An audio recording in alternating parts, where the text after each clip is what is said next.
My name is Ashley, and this is Let's Talk Dispatch. I do. You're gonna do it. Do it really well. And I believe the world needs more dispatchers. Around in the mud, blood, and beer. Years that I'm not working 4th of July. 4th of July. Saying community policing, right? What about community dispatching? So on this show, with the help of my guests, we will educate, empower, and support the heroes behind the headset. Right. Hello, everybody. Welcome back to another episode here on Let's Talk Dispatch with me, Ashley, the raspy dispatcher. I don't know if anybody else feels this way, but I swear, especially since switching to day shift. So now that I'm on day shift, my days off are day shift hours as well. I just feel like there's not enough time in the day. There's not enough time in the day. We're already like 2 weeks into October, probably 3 weeks once this airs.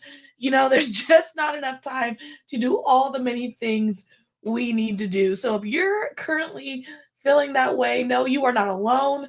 Know that time is not running out. It just feels like it, and you're doing enough. I promise you, it's something I constantly have to tell myself. If you haven't checked out the raspydispatcher.com lately, do so ASAP. We're doing a lot of updates there. I've said it a few times across the social media platforms. We're working on a lot of stuff in the background that's going to be coming out over the next year or so. So make sure to head to the raspydispatcher.com. Subscribe to our monthly newsletter if you don't already. We like to send out monthly updates there, especially with the new episodes of our podcast. So go there, sign up so you don't miss out on those monthly pushes. We're really trying to make sure folks are staying informed with all the great stuff we got going on here at the Raspy Dispatcher and with all of our partners. So speaking of partners, let's hear from our sponsors. Today's episode of Let's Talk Dispatch is proudly sponsored by Prepared. Their mission is to be public safety's most assistive technology. Revolutionizing how we handle emergencies, Prepared is dedicated to saving more lives and making our communities safer. Learn more about how Prepared is transforming emergency response at prepared911.com.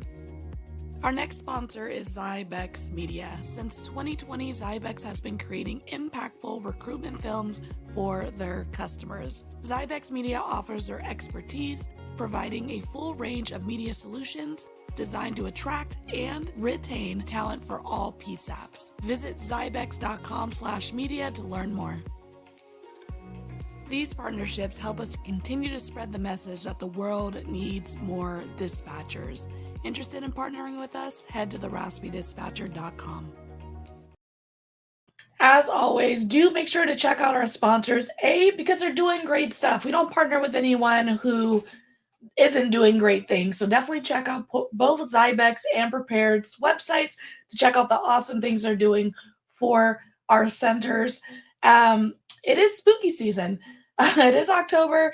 If you are deep in October, I already got at least 2 or 3 clown calls in the downtown area. So it is definitely that time of year.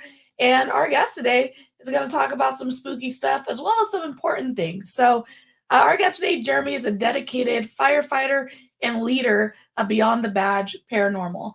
With 18 years of experience in emergency services and their personal journey through mental health challenges, Jeremy is passionate about raising awareness on these important topics and sharing some spooky stories along the way. My guest today, Jeremy. Hi, Jeremy. Hey, thanks for having me. Yeah, and thanks I appreciate for being the warm welcome. On. Yeah. Hey, I appreciate you being willing to jump on. I feel like we found each other on TikTok. I want to say it was TikTok. Yes. Yep. That's a platform that I met you on. I saw your a video of your podcast came across my feed, and I thought, wow, this is amazing. Because the one thing that gets forgotten is how important the dispatchers are.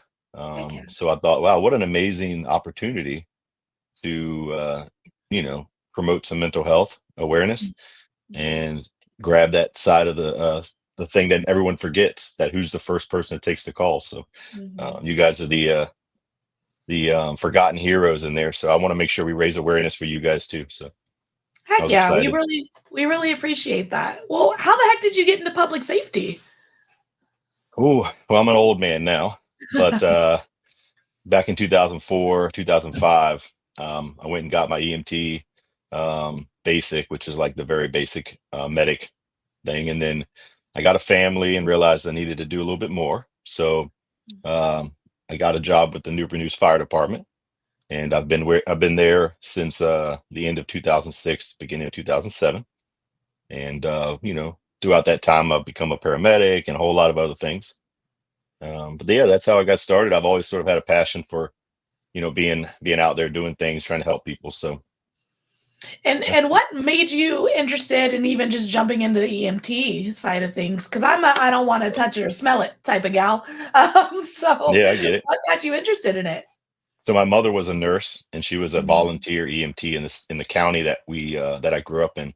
So I was raised with her leaving the house at odd hours when her pager would go off. Um, and in a rural community, the volunteers are what keeps it going. So I saw that my entire life. Um, so my mother was a nurse and a medic. I got two sisters that were both medics. So it just sort of felt right, I guess, to become a medic. Uh, Sort of a the family fireman affair, side is huh? completely different, though. That's an extra bonus. But Very cool. Well, what was it like for you in the beginning? Obviously, you had some exposure through your family, which is awesome because mhm. sometimes folks get into this line of work, whether they're in the field or answering calls, and they have no exposure. Was it everything you thought it would be because of your exposure to it, or was it like completely different? Well, it's a lot more. It's a lot. No one ever talks about when you're applying or you're going out to learn this job. They tell you that they can be hard sometimes, but they don't really you don't really know until you experience some of those things. I mean, sure, from the dispatch side, some of those really tragic calls that you've gotten, um, nobody really prepares you for those things. I'm like I said, I'm getting to be a little older now. When I came in to the service, nobody feelings were left at home. Mental health wasn't talked about. It was it was actually if you showed weakness, you were shunned. So Mm. you kept it all in. You filled your box up, and then hopefully at one day or another you retire and you be able to make it. So nowadays I've noticed a trend that mental health has become more of an okay to talk about kind of thing. And yeah, it was a little bit more difficult when I first got in. Of course, and now I'm sounding like an old guy because I'm like, oh yeah, when I was young. But no, it was good. The medic stuff, I kind of understood how to do it. I just didn't know what came with it. Sleepless nights, Mhm. um, hard calls, things like that. So Mhm. And I think you're speaking to something that is true. I mean, even in the last 6 years of me being in this field, I've seen such a shift mhm, in acknowledging the things that we haven't been talking about and that we need to talk about. Implementation of peer supports being foundational in majority of our mhm, but still being needed in a lot of the departments as well. Ooh, sure. yeah, seeing that shift over the Mhm. experience that you have, what does it look like for you seeing that shift happen? Well, we're starting to chip away at the stigma Mm, of mental health being a disease or something that's not help that you can't help somebody with that's uncurable. mhm, Everyone suffers. People suffer differently. Majority of us in the first responder realm are tough people. We're type A type people. We hide all that suffering. What I've seen is a trend where now it's okay to not be okay. mm, And really, the push to change that mindset or get rid of that stigma is through um, the resources that like your podcast, our group coming out there and having a grown man saying, "Hey, it's okay to cry," being mm, transparent and letting other people know it's okay, man. If I can do it, and if I'm okay with saying these are the troubles I've had, and these are the traumas that I've had, and this is how I deal with it, I can help that next person, and the stigma will go away when mhm, we let everybody know it's okay. mhm, We're human. before we're a dispatcher, before we're a fireman, before we're a paramedic and a police officer, we're human, and humans have emotions and we feel things.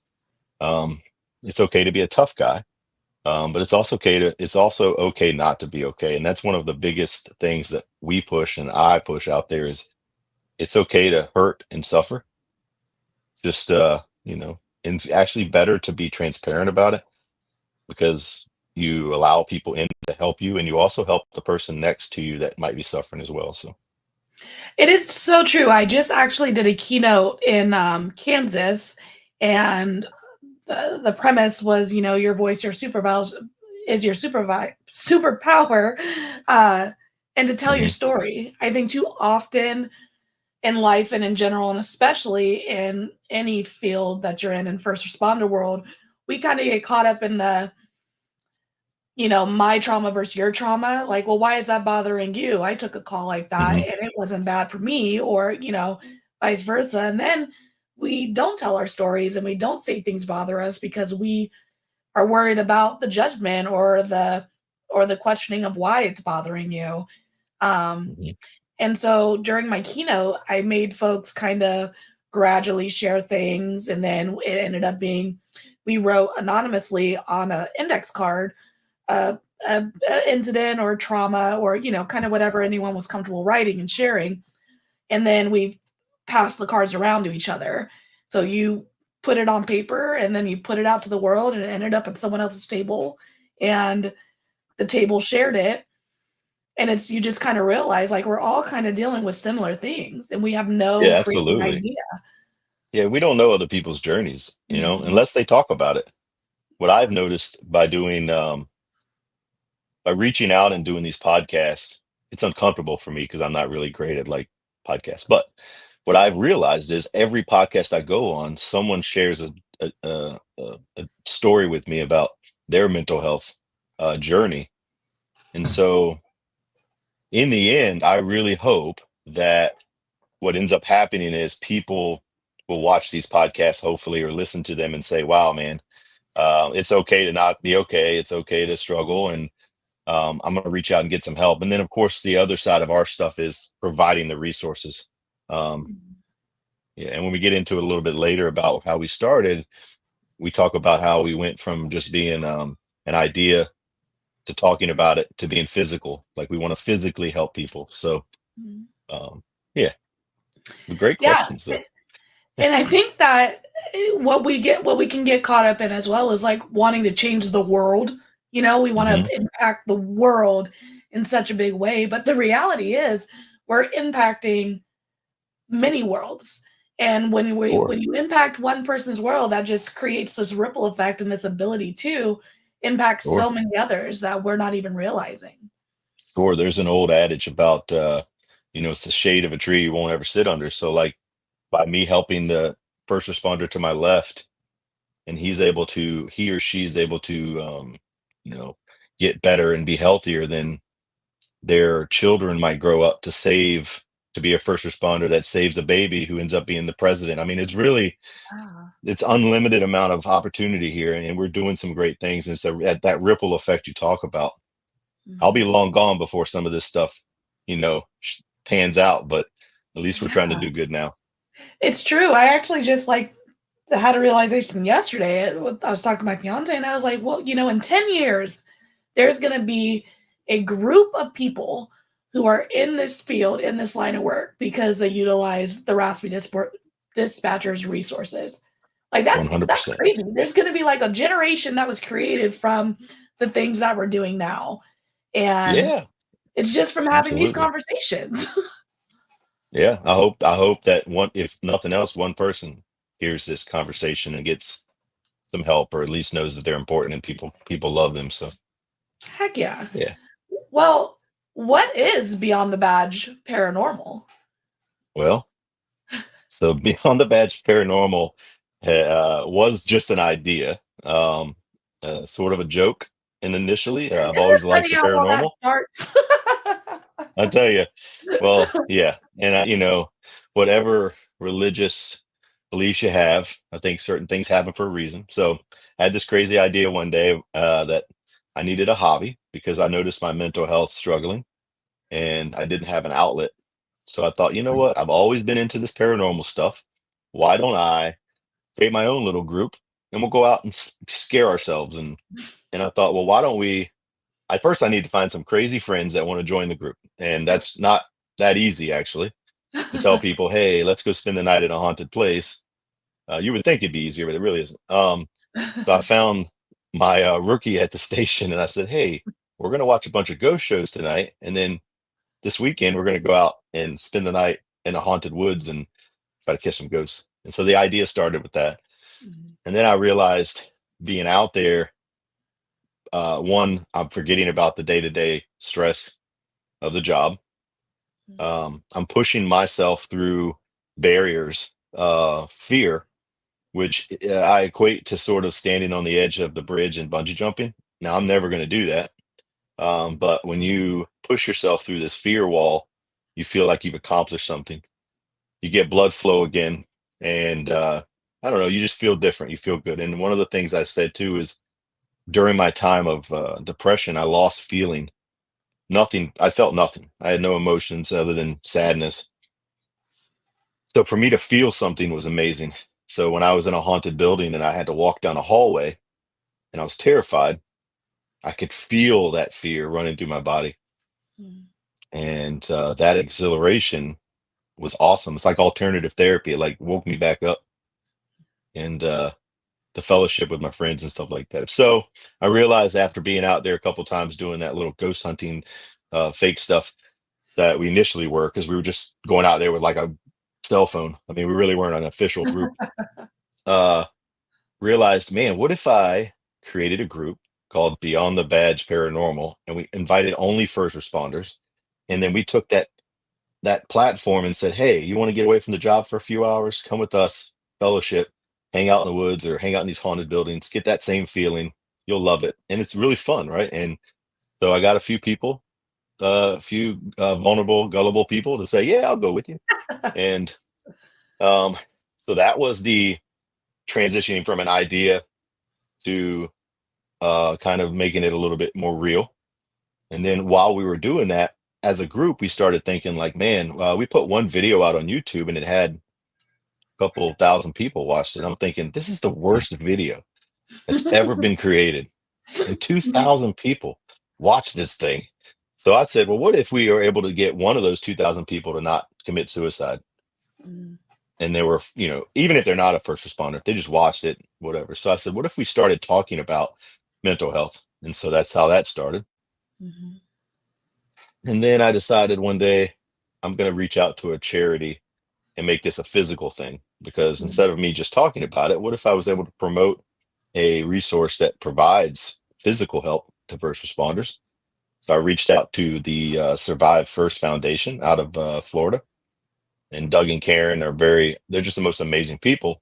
And I love their foundation and how it runs. And they were ecstatic to join the team. And I told them initially, I can't make you any money. Uh, we don't have very many followers, Mhm. but I'm going to put your logo on everything we do. I'm just going to put it out there continuously. And that's all they wanted. They were like, yeah, if we could help one person, then we've succeeded. So that's how that started. And yeah, we've just sort of built from there. We've done. We're getting ready to release our 10th episode.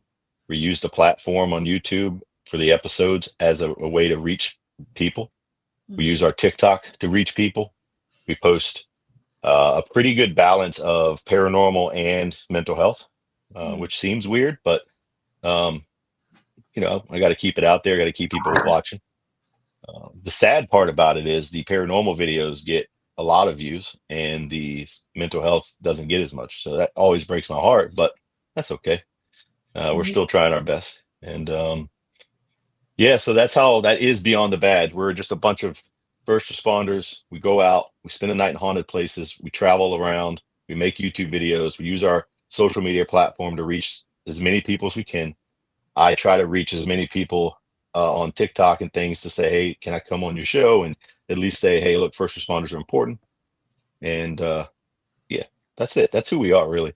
Just a most beautiful people, and that I have on my team. Yeah. No, that's amazing. I mean, I'm always amazed when I have folks come onto the show on how they could take something that they're passionate about or that excites them and then turn it into a resource or turn it into, what the Raspy Dispatcher has grown from like a blog in my head to this platform. And that's really how ideas like Beyond the Badge Paranormal like come to fruition. It just becomes like it's a silly thought. Let's call it the Raspy Dispatcher. Like, hey, let's go hang out with ghosts. And then it just kind of Yeah. grows into this thing that is helping people. Like it's so cool. Yeah, it's beautiful. It's really beautiful. It's really awesome. I love it. So you guys have the YouTube platform and you guys put out like full episodes of your Sure. guys's Yeah. Yep. They're full explorations? episodes.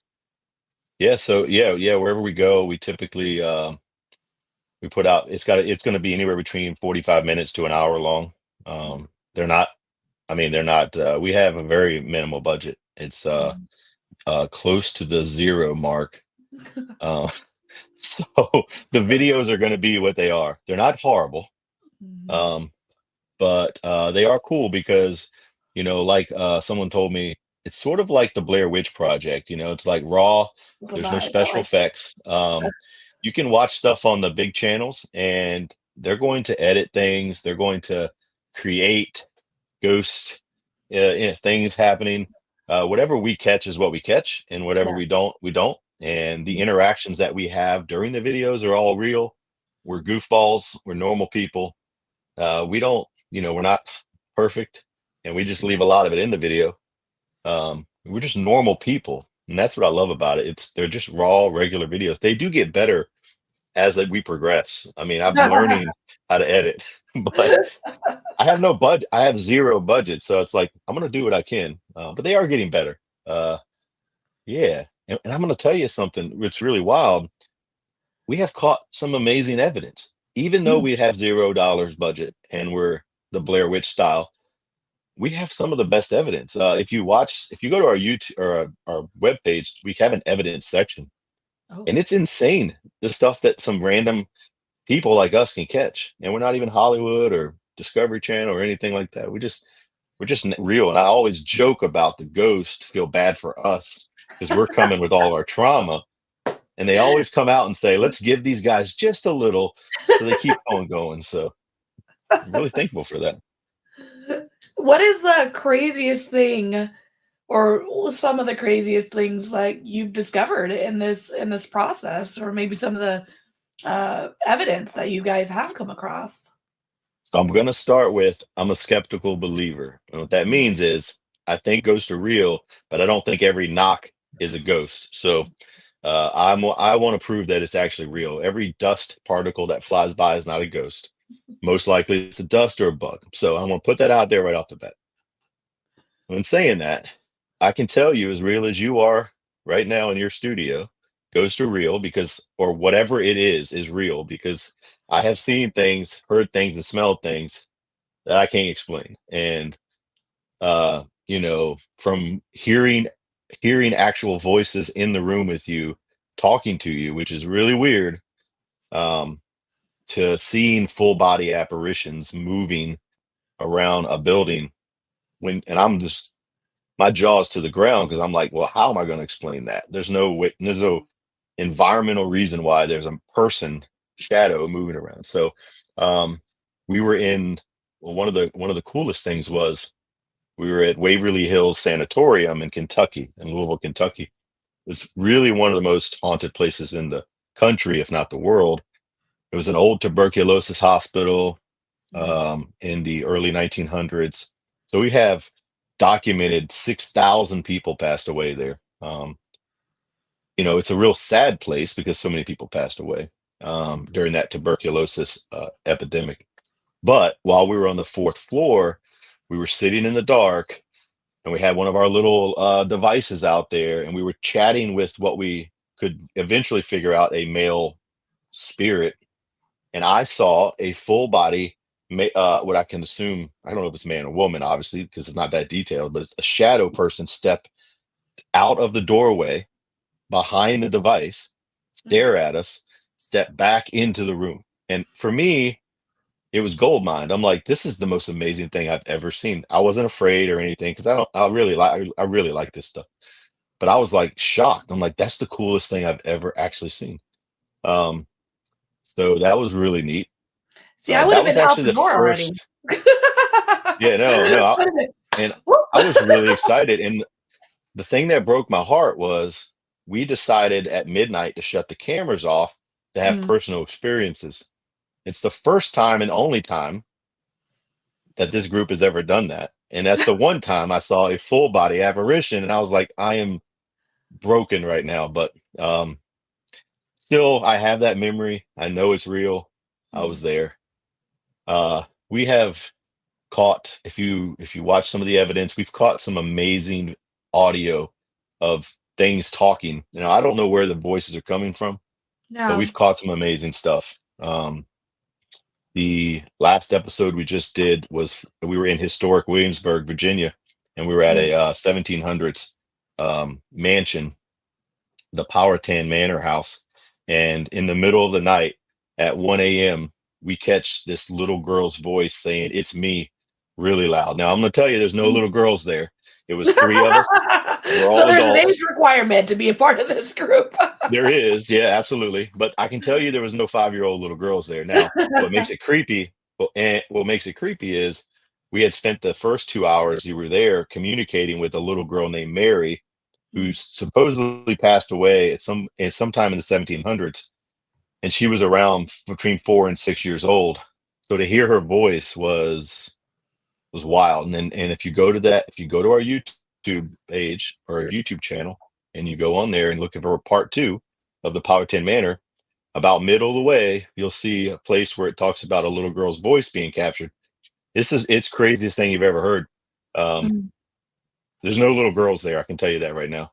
And then she flickered the lights on a couple times. So I told her before we left, I said, Mary, if you don't mind, make these lights come on and off while we're in the basement. And then we left the second floor with cameras everywhere. We left, and during the time we were in the basement, you see the lights flickering on and off. Mm. And she did exactly what we asked her to do. And I mean, there's no environmental reason to be able to disprove that. You can't debunk it. It is what it is. So Mhm. it goes to How do you guys very choose real. How do you guys choose your locations? Do you, like, just do some research and then, like, Yeah, everyone yeah, votes or, like, pull straws, or yeah. what does that So look like? yeah, so we have a few folks in our group. We call them like the core part of the group that make a lot of the decisions. So obviously, it's the group that I created, but I like to share the power. I don't really want to have it all. Mhm. So there's myself, Jessica Webb, and her husband Randy Webb. He's a fireman in the city of Williamsburg. She's an EMT, but she's also a psychic medium, which is really Mm. nice. In addition to our team, she's able to provide us a whole lot of historical information that we would never know. So the Yeah. three of us really we look at the calendar, we kind of figure out, budget wise where we're going to go, and we sort of make loose plans on where we're going to go, and then we start kind of as we get closer to those months, a few months out, we'll book those places. A lot of those big places require quite a bit of money, though. Like Mhm. Waverly, places like that are usually right around $1,000 a night for us to rent it Wow. for the 8 to 10 hours over there. So it's kind of expensive. Mhm. Um, plus the drive and all that stuff too. But yeah, that's how we pick our places. And we have a couple local places that we can get into um, much easier, much cheaper when Mhm. we're trying to fill in the holes in the calendar. So, It's such an interesting part of it. Like I told you before we jumped, I love a good, like, ghost adventure show, which, like, hmm oddly I can fall asleep with it on. So I don't know what that says about me, but like, but you don't think about that aspect of it, like booking the place, going and making sure it's available, getting the it's a lot. permission. Like, you don't think about that aspect of it as well. Yeah. So Yeah. We want to do everything legally. Um, it's a process. So like I will literally get on I will look up their webpage. So wherever location we want to go, or I'll find a phone number and I'll call and have to book it, pay for it. We basically renting the place for the night. mhm, And it's mhm. just us. There's no one else there. They lock us in there, or they all leave, and it's our place for the night. So Waverly Hills is a 5-story sanatorium that's the size of a full size like mega hospital. Yeah. completely ours for the night. I mean, it's pretty cool, Mhm. really, to have an entire building to yourself. It's nothing wrong with that. We love it. Yeah, and to be able to try do you, like, try, like, different again, this is from my extensive knowledge watching ghost shows, are you into, like, all the different, like, gadgets that folks are utilizing, or do you have a Sure. favorite thing you guys use? Yeah, so we have all the equipment that you see on TV. We have the SLS cameras and all that fancy stuff. The best equipment is actually just your ears and your eyes and the feelings that you get. Really, that's the best way. But we have all Mhm, the equipment. We have sensory meters and all kinds of things, so we can do a lot. We have the capabilities to do a lot. We have night vision cameras and all kinds of stuff. Um, yeah, but the best equipment is really just being quiet and feeling the energy change in a room. Um, I watched ghost shows my entire life, and I always thought there was a little BS involved with what they're doing, and there probably is. But then you would see some of these people say, "Wow, did you feel the cold air move in, or a cold spot, or do you feel the energy change, or the static electricity?" Well, I will tell you, um, that's exactly how it feels. You can mhm, be in a room and it feels like you're in the room right now, like everything's good, and all of a sudden you'll feel static electricity, and you'll feel static electricity come in. You'll feel cold spots, and you will become affected by whatever's in there. So you can get mm, upset stomachs, so you can get headaches. I mean, it's crazy. And I don't have any idea what's going on. I'm not an expert at this. I drink beer and hang out with my friends overnight at places, so I do not understand any of this, except I know it exists. So, mhm, and I'll mhm, tell you, you were talking about how you can fall asleep to this kind of stuff. What's really crazy mm, is folks that are first responders tend to really like this kind of stuff. They don't always want to mhm, go, but they're kind of into it. And I don't know if there's a connection between the what we deal with every day mm, and mhm. this darkness and this unknown kind of stuff, and the adrenaline that can come with watching something scary. And I wonder Mm. if there's a connection to that because, you know, um, we seem to all kind of like the same thing. We don't all, like I said, you may not want to go, but you definitely like watching it. I So, like an exit plan. yeah, But it's true. I mean, I definitely think it's kind of like the I don't know, Dispatch, we always make fun of it and we're like we're at work watching true crime at the same time we're like working a pursuit. Like it's just like why are we watching true yeah, crime? yeah, We're right, literally in a Dateline episode sometimes. So but it is that right, I don't know, you kind of lean to what's familiar and what's normal, air quotes, to, absolutely, the world we're in, but yeah, it's yeah, totally interesting. Do you guys yeah. have a I next just, big place you go on? yeah, yeah. So, I'm putting out an episode on October 13th just for Halloween. And it's a little darker than anything we've done, unfortunately. It does deal with a little bit of the dark side of things. Not because that's what I wanted it to be, but that's what we ended up getting ourselves into. That experience. It's different than anything we put out so far. It's during the daytime. It's an experiment that we did for 40. Well, we actually did the experiment for like 2 hours, Mm, but I can only make a video certain so long. What you're going to see is two psychic mediums under a an experiment called the Estes method. And if you're familiar with ghost adventures and things like that, that's when you see the folks put the blindfolds on and the earmuffs or the mm, noise canceling, and they mm, plug it into the static box. And then the mm, people on the exterior ask questions. The people listening to the box say what they hear through the box, but the mm, people under can't hear the question. So the idea is if I ask you the question, you can't hear me, but you give me the answer. That proves there's some weird stuff going on. So we took two psychic mediums, we put them both under, and then we put them in two separate rooms in the house. And I stood in the middle and I asked questions.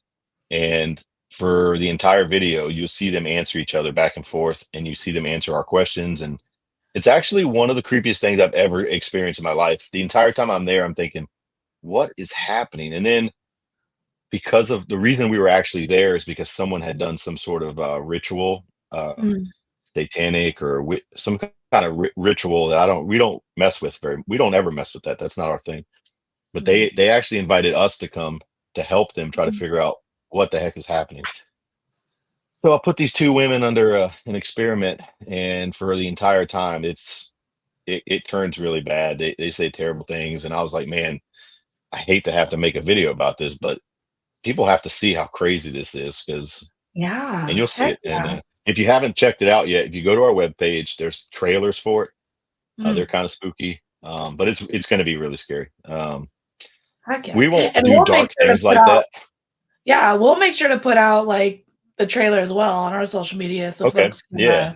can Yeah. So on our get to it YouTube when it channel, the does come trailer's out. there, so you can have it, do whatever Awesome. you want with it. I mean, we don't do dark things like that. The one thing we said when we first started this group is we'd never go hunting evil, and we'd never play with Ouija boards and do anything Mhm. like that, because we don't, that's not, we're for mental health. We don't want to make our mental health worse by going after bad stuff. So this was an opportunity and an experience that we had that I thought people needed to see, just to know that there's the dark side of things too. And Yeah. then it comes out October 13th, by the way. It's gonna be weird, but you'll like it. I think you'll like it. I'm so excited. I mean, that's kind of what happens when you start getting into things and people start finding you and reaching out is you kind of start branching into stuff that you're not really, and then you find your line, right? You find your Yeah, boundaries, you find yeah, what you're willing to do, what you're not willing to do. Um, right. but it probably And the speaks place a that lot. we went is actually where a murder occurred. Back in 1979, Jeez. there's a murder of a young girl named Melissa, and Mm, so we actually have been there before. She was murdered in '79. We actually catch her voice on an episode at the very end.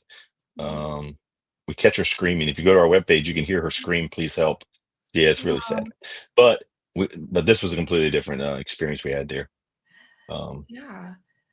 But Sorry I to mean, interrupt you. I just want to make no, sure you no, know no, no, why no, we were no, no, there. you're fine. You're fine.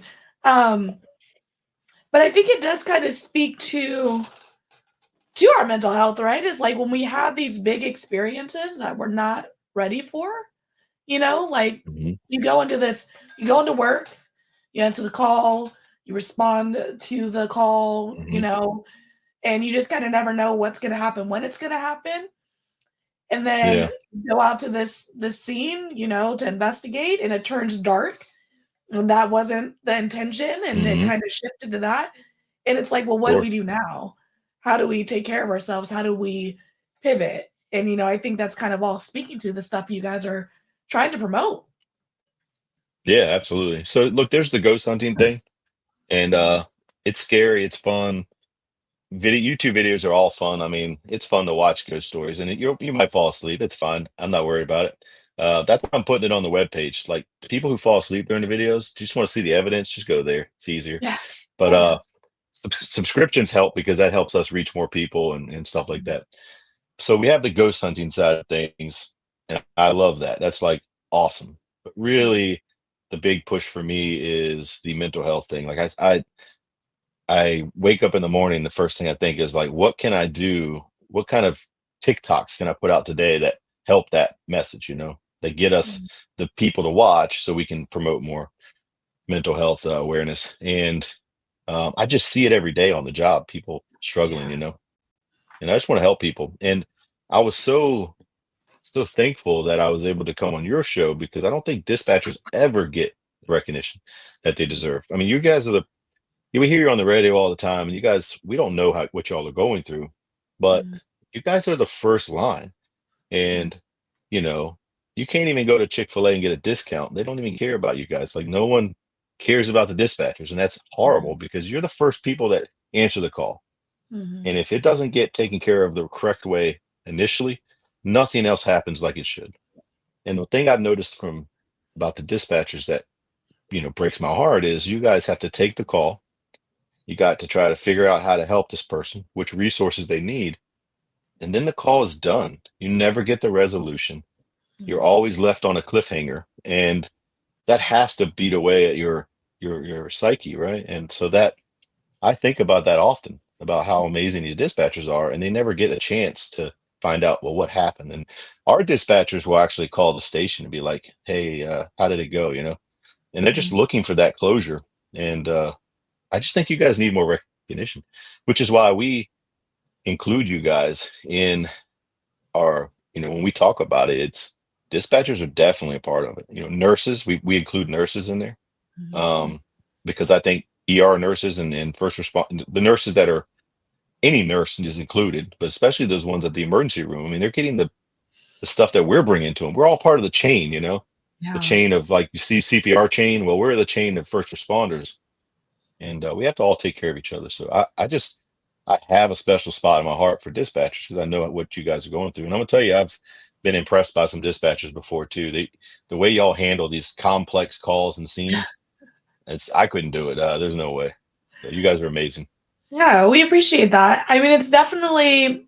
I mean, everything you said is true. The hard. I think the hardest part and the things that we don't acknowledge enough is like I answer the call, I work the call, and now the call is in, whoever I send to its hands.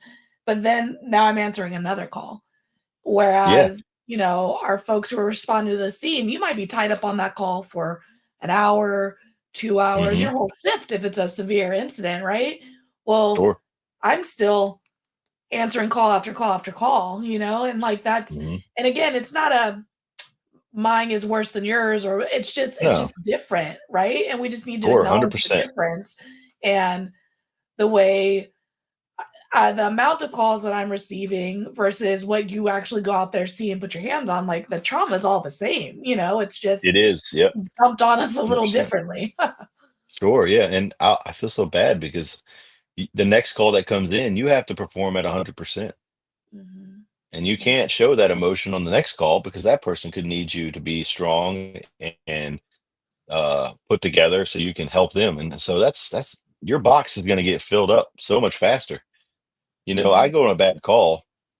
Uh, yes, I could take another call right away, but a lot of times we have the opportunity nowadays, at least we didn't used to. Mhm. And nowadays, it's known that mental health is a problem. And a lot of Yeah. times, if I go on a call where there's an unfortunate, a child passes away or something, they're going to Mhm. put my truck out of service for a couple hours so we Mhm. can talk about it. A Mhm. dispatcher takes a call where a child drowns in a pool. Mhm. They're finished with the call and they get another call that could be, an old lady husband who's now having a heart attack. I mean, your Yeah. box will fill up so much faster. When do you release and unload that box? Mhm. You know, Mhm. and who do you go to help you unload that box? That's a huge thing, and we got to keep you guys in our minds and in our we got to keep thinking about ways to help y'all too, because the main focus right now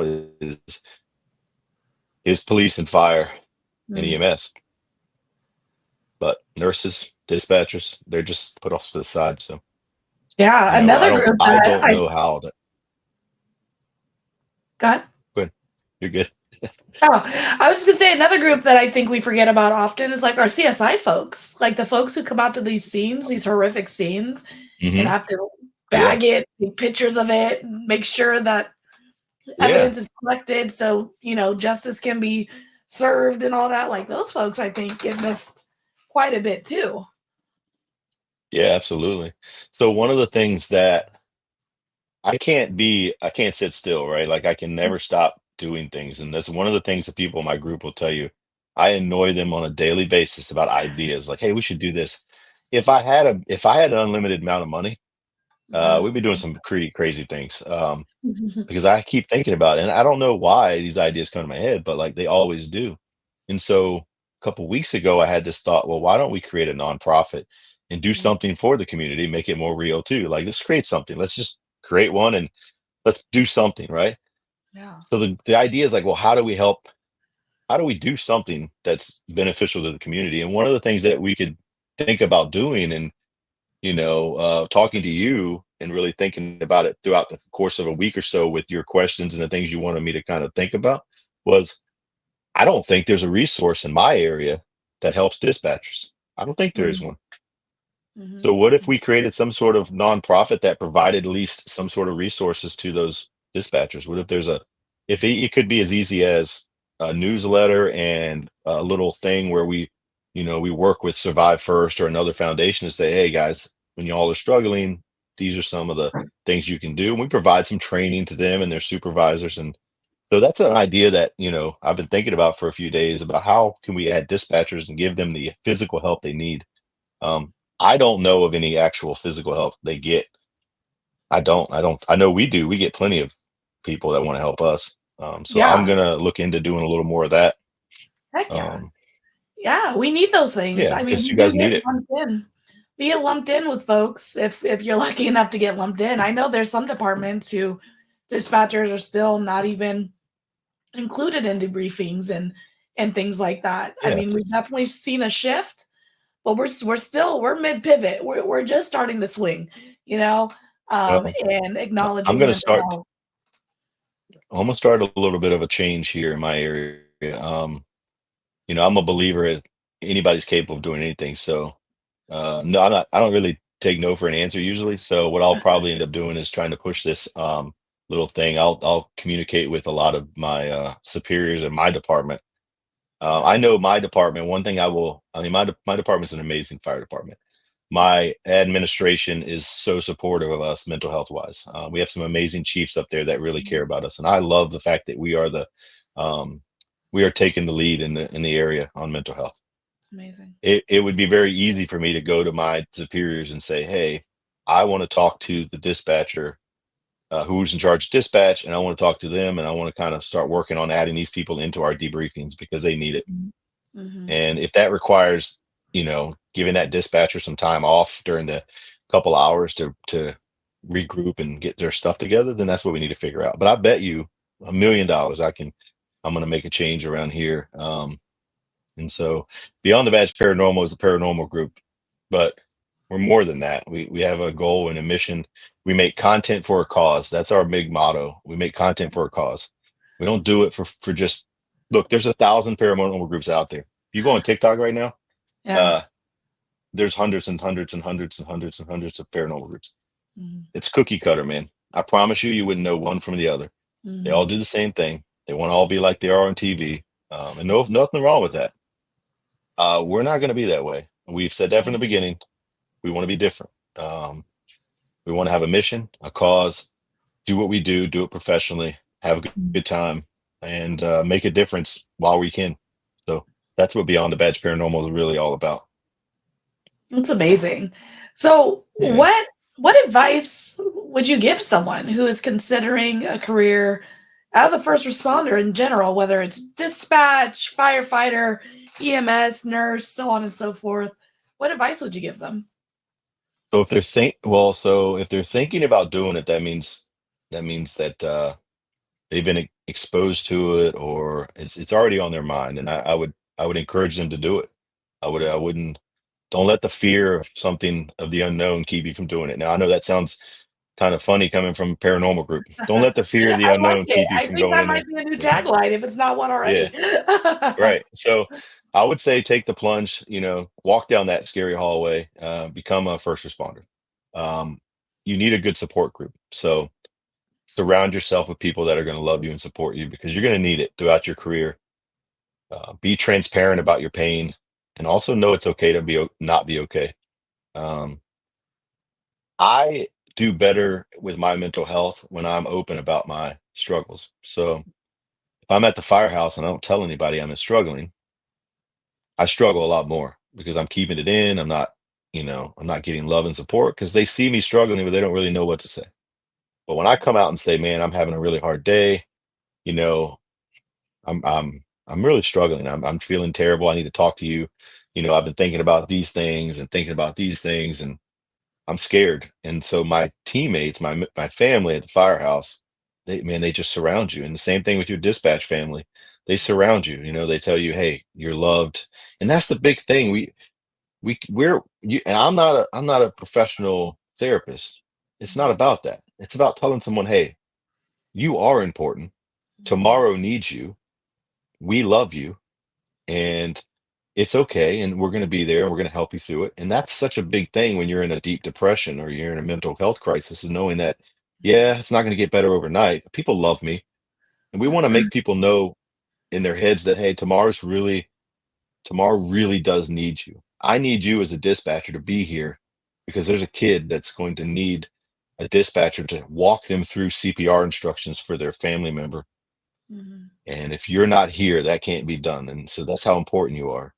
That's really super important to let people know how important they are. So, um, yeah, and that's it really. And then That's find some amazing. sort of outlet. Leave the dispatch staying at home or at work. When you leave dispatch, you need to leave it. You need to Mhm. leave it there and do something completely different. Separate yourself.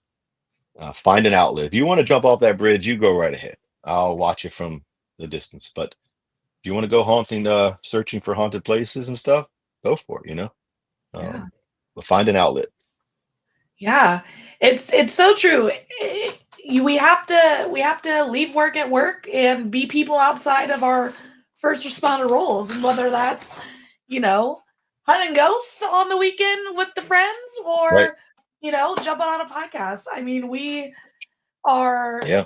are responsible for taking care of ourselves outside of work. I'm about to go to a Broadway show after this. Like, you have to do That's things that awesome. make you excited outside of all of our first responder nonsense, right? Sure. Yeah. So is the group something that people, if they wanted to meet up with you guys and join in this in person on an adventure, that people can like apply for? Or is this So more yeah, of they so all they got to do is we it's really tricky with paranormal having a paranormal group is how many people you can let in your group because if you go somewhere you can't have 50 people walking around. that's So true. so what we decided to put a cap on it is we right now we have 10 people in our group and that's the cap. So Okay. we're not accepting members, but what we do is if you're in the area and you want to go on a ghost hunt, Mm. you reach out to us. We have a on our webpage, there's a contact page, and you can actually send us a message and say, hey, or any actual social media account, it doesn't really matter, but the webpage is the easiest. And say, hey, I'm first responder and I'd really like to go on a ghost hunt. And then sort of and it has on there to give me sort of a time frame because I mean, I gotta book this place, right? So it's not exactly easy. Um, then we'll work out taking you. We want you to be able to go and experience that fun about it, and um Mm. yeah, we would definitely bring it. We just can't take new members because we would have now if we get more popular, we're gonna have so many people want to be members. It'd When be when we get more popular. yeah, we've actually done pretty well in a calendar year. We've only been together since October 23, and Wow. we're doing fine. So, Yeah, heck um, yeah, we're making it. So, that website is, I like it because I created it, and yeah. I, but I'm really proud of it because I wanted to make a website that had a little bit of everything. Mm. I wanted it to be a website where if you're an enthusiast and you like paranormal videos and stuff like that and evidence and history, you could go and you could watch evidence, you could see the places we've been, you can learn the history. And if you're the kind of person that says, "Hey, I want to take the next step and go investigate," if you click on some of the links, it'll take you to their web pages of those actual places, and you can book your own adventure. Very If you cool. want to take the if you want to take the next step and you want to say, "I want to start my own group," I've created an entire page where I teach you about all the equipment. There's videos and links to how to buy the equipment and how they work. And there's also an entire page on how to build your own paranormal video cameras so you can have night vision and all that with links to Amazon to buy everything there. Heck yeah. And then if you're on the other side of things and you just want to help the mental health side, there's an entire page of for the survive first, and all the links and everything. And then somewhere in the middle there, you can actually meet the team, the Beyond the Badge team. I have an entire gallery and or an entire meet the team page, and it's got all headshots of all of us. And we're working on adding all the videos. So what we did is I didn't want to just to be a headshot. I wanted a personalized video. So when you click my name, it'll bring up a video, and it'll actually me talking to you about how the group affects me and how much it's helped me through my mental health journey. So each member of our team is creating their own personal video so people can click it and see their transparency. And I thought that was really important to be a little more personal to people and say, hey, I struggle too. And we have females, we have males, we kind of cover the whole spectrum. So that website's really important to me because I think it allows people to really get a grasp of who we are as a team. That's so cool. And I love the fact that you're not gatekeeping. You know what I mean? Like, here's all the things Mhm. that I learned. Here's how to make your Yeah, process a little easier. And, you know, sure. have at it. Like, I'm Yeah. just, there's room for all of us, like, Yeah, well, let because when I started, I couldn't find any of this information. It was driving me crazy. Like, how yeah, do you book a place, you know? But no, I it's not for me to keep here. I can't take it with me when I go. yeah. Um, I'm not afraid of someone stealing Beyond the Badge Paranormal. I mean, if you got the audacity to do that, you know what? It'll all go down for you. I ain't worried about it. Yeah. What I, I put the evidence out there, I put the equipment out there, I do all this stuff because, I want people to have some outlet. Remember, the goal, the mission is to provide some sort of outlet. And Mhm. if there's a first responder where you're from, are you in California? Is that where you are? Yes. Yes, yes, So yes. if there's, let's say a group in California of first responders, or heck, to make it even awesome is the dispatchers that say, hey, we're going to start our own paranormal group. Maybe you do. Maybe you say, man, you know what? Me and the girls, we're going to go out there. How awesome would that be? But you don't have to do it, from the blank slate. You can say, hey, I'm going to go in there. These are the equipment that they use. Now you have the options to figure that out, like, oh, well, now I know what a REM pod is or whatever and how to buy it and all the things. So, yeah, I want to share that because I want you and every other first responder to have the opportunity to create their own group. You know what? Yeah. If there were 10 other Beyond the Badge Paranormals, that's fine too. You know, go for it. Just remember the parent company over here. Um, Like as it long as lasts everybody's for happy. 5%. Yeah. Yeah. I want people to live. I want them to be happy. And whatever I got to do that, man. Yeah. I'm incredibly blessed. So Well, this has been amazing, Jeremy. Thank you so much for everything that you yeah, do, from your careers thanks. to creating this awesome platform that's so unique and so different, but still very mission oriented. I love it. I can't wait to go explore all of the evidence. So, if you're listening and you want to check out more, make sure to head to beyondthebadgeparanormal.com, and we'll include all Hmm. the links in the bio and whatnot. But check them out on YouTube, TikTok, all the things. And Jeremy, again, thank you so much for joining us. Man, thank you so much for having me. Again, I love the dispatchers. You guys are awesome. If it was up to me, you'd get the discount at all the Chick-fil-A's and everything too.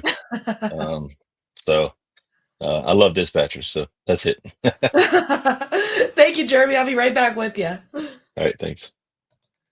All right, everybody. That was another amazing episode here on Let's Talk Dispatch. Genuinely, I love seeing when people take things that they love and create something awesome with it. And this is certainly one of the first times that I've heard someone creating a first responder paranormal group. And so focused on mental health awareness. It is awesome. BeyondTheBadgeParanormal.com. And again, I'm going to include all the links in the bio. So until next time, stay raspy, everybody. Thank you for listening to Let's Talk Dispatch podcast. Don't forget to hit that subscribe button. You can find us wherever you listen to podcasts, including Apple Podcasts and Spotify. If you're interested in becoming a guest on the show, or maybe even submitting your own story, you can do all that and more at theraspydispatcher.com. Until next time, stay